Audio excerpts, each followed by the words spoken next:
Hepinize selam. Kanalıma ve yeni bir videoma da hepiniz hoş geldiniz. Nasılsınız? Umarım iyisinizdir ve keyfiniz de yerindedir. Beni soracak olursanız çok şükür iyiyim. Dostlar, bugün başlıkta da görmüş olduğunuz gibi yeni monitörüm olan Gamepower Vivid V60'ı inceleyeceğiz. Kendisi hem fiyatıyla hem de tasarımıyla gerçekten öne çıkan bir monitör. Lafı da çok fazla uzatmak istemiyorum. Hemen monitörün incelemesine geçeceğim ama ondan önce küçük bir hatırlatma yapmak istiyorum. Eğer videolarım hoşunuza gidiyorsa ve faydalı buluyorsanız kanalıma abone olarak ve videolarımı beğenerek bana destek olabilirsiniz. Ve tabii daha fazla destek olmak isterseniz de katıl butonu sayesinde veya bu videoya güzel bir yorum bırakarak da bana destek olabilirsiniz. O halde monitörümüze geçebiliriz. Dostlar, ben monitörün kutusunu daha önce açmıştım. Kutusunu ilk açtığımızda öncelikle bizi monitörün ayakları karşılıyor. Bu ayak iki parça olarak çıkıyor ve malzemesi tamamen metal. Kurulumu da oldukça kolay. İki parçayı birbirine geçiriyorsunuz ve alt kısımdaki vida yeri sayesinde hızlı bir şekilde sabitleyebiliyorsunuz. Ve bu ayağı monitöre sabitlemek de oldukça kolay. Üzerindeki klip sayesinde herhangi bir vida yardımı olmadan hızlı bir şekilde monitör üzerine takabiliyorsunuz. Zaten burada da gösterdim. Hiç zorlanmadan monitörün üzerine yerleştiriyorsunuz ve klipsi çekerek hafifçe bastırıyorsunuz. Ve oldukça sağlam tuttuğunu da söylemeliyim. Monitör ayağımızın ardından da bir adet display kablosu çıkıyor. Bu kablo 1 metre uzunluğunda ve 240 Hz'lik yenileme hızını bu kablo sayesinde alabiliyoruz. Kablomuzun ardından da bir adet adaptör çıkıyor. Bu adaptör 12 volt 4 amper gücünde. Yani 48 watt güce sahip. Monitörümüz bu adaptör sayesinde güç alıyor. Kablo uzunluğunda oldukça yeterli olduğunu söyleyebilirim. Yine kutu içeriğinden devam edecek olursak garanti belgesi ve stickerlar bizi karşılıyor. Ve paket içerisinde de gördüğünüz gibi burada bir adet vida var. Az önce monitör ayağını sabitlerken bu vidayı kullandım. Yani sizin de aklınızda bulunsun. Vida nerede diye boşuna aramayın. Evet, monitörümüzün kutu içeriği kısaca bu şekildeydi. Peki monitörümüzün tasarımı nasıl? Gelin biraz daha yakından bakalım. Dostlar, monitörümüze ilk baktığımızda kavisli yapısıyla dikkat çekiyor. Ve bendeki rengi beyaz. Özellikle beyaz tercih ettim ki beni bilenler bilir, tüm ekipmanlarımı yavaştan beyaza çeviriyordum. Ve eksik olarak monitörüm kalmıştı. Burada da Gamepower Vivid V60 benim derdime derman oldu diyebilirim. Yine tasarımından devam edecek olursak bu kavisli yapı 1500 R değerine sahip ve oldukça naif göründüğünü söyleyebilirim. Monitörün ön kısmına daha detaylı baktığımızda orta kısımda Gamepower'ın logosunu görebiliyoruz. Ve sağ alt köşeye doğru baktığımızda burada menü tuşlarını görebiliyoruz. Menü tuşları alt kısma konumlandırılmış. Ve ön kısımda da hangi tuşun ne işe yaradığını görebileceğiniz simgeler bulunuyor.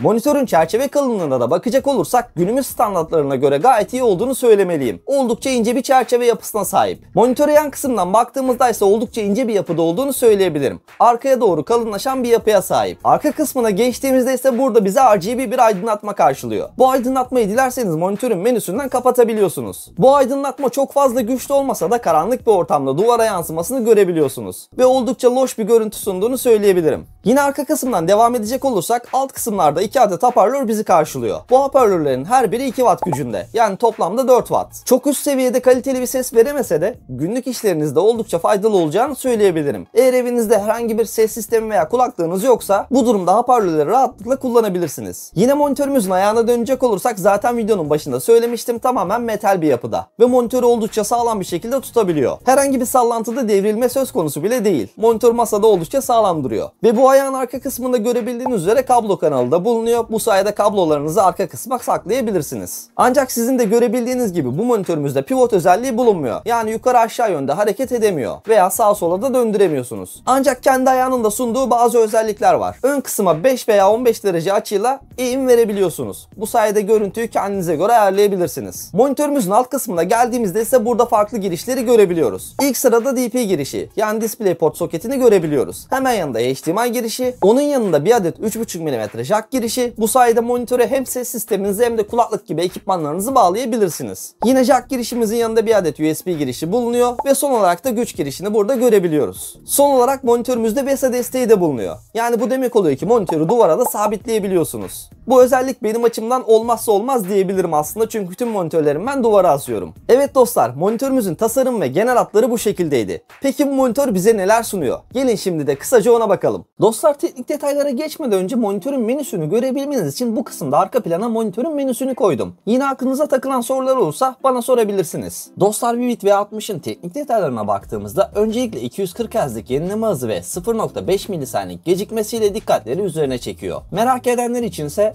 0.5 milisaniye gecikme süremiz MPRT cinsinden. Ve bu monitörümüz 1920x1080 yani 1080p çözünürlüğünde ve 4000'e bir kontrast oranına sahip. Ayrıca kullanılan panel ise VA panel. VA panelleri bilmeyenler için bu panel yüksek kontrast oranı ve daha keskin siyah renkler sunabiliyor. Bunun yanında da renk doğruluğu olarak da VA paneller oldukça başarılı. Ki zaten Vivid V60 burada da %125'lik bir sRGB yani renk doğruluğu oranı sunabiliyor. Bu da monitörü hem oyun hem de video düzenlemesi yapacak arkadaşlar için cazip bir noktaya taşıyor. Ayrıca monitörümüzde HDR özelliği de bulunmakta ve 10 bit renk derinliği sunabiliyor. Bu konuda çok fazla detay bulamasam da oldukça iyi çalışıyor. Oyunlarda ve filmlerde özellikle renkler çok daha hoş bir görüntüye sahip olabiliyor. Yine bu özelliği monitör menüsünden tercihinize göre açıp kapatabilirsiniz. Bu noktada kaliteli bir VA panel kullanıldığını söyleyebilirim. Monitörümüzün parlaklık seviyesi ise 300 nit. Başta biraz düşük gibi görünse de kullandığım süre boyunca %75'lik parlaklık seviyesinin üzerine çıkmadım. Yani parlaklık seviyesi fazlasıyla yeterli. Monitörümüzde yine oyuncu monitörlerinde aradığımız bir özellik olan FreeSync ve G-Sync gibi özellikleri de destekliyor. Dostlar, son olarak monitörümüze ghosting testi de yaptım.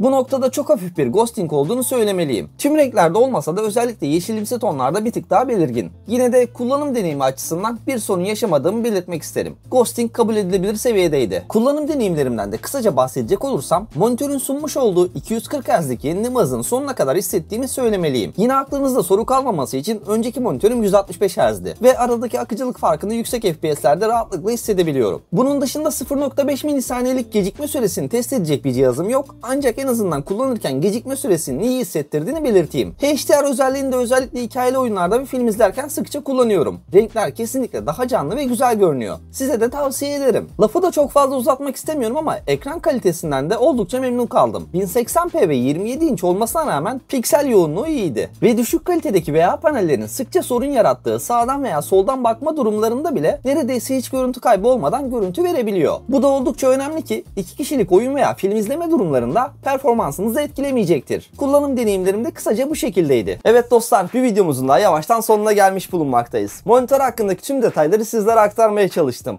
Umarım atladığım bir nokta olmamıştır. Eğer olduysa da lütfen yorumlarda bana sormaktan çekinmeyin. Zaten monitörü uzunca bir süre kullanacağım. Yine monitör hakkında son birkaç şey söylemem gerekirse dostlar, ben monitörü fiyatına göre oldukça başarılı buldum. Bu fiyat bandında 240 Hz'lik bir yenileme hızı, 0.5 milisaniye gibi düşük bir gecikme süresi ve tabii ki beyaz bir monitör bulabilmek gayet güzeldi. Onun dışında FreeSync, G-Sync gibi özellikleri de monitörümüz zaten destekliyor. Yani bir oyuncu monitöründen bekleyeceğiniz birçok özelliği bu monitör destekliyor. Benim söyleyeceklerim de bu şekildeydi. Tabii burada benim ne söylediğimden çok sizin ne düşündüğünüz önemli. Siz GamePower Vivid V60'ı nasıl buldunuz? Yorumlarda konuşalım. Ve daha fazla incelememi istediğiniz ürünleri de yine yorumlara yazabilirsiniz. Bir sonraki videolarımda görüşmek üzere. Kendinize çok iyi bakın. Bay bay.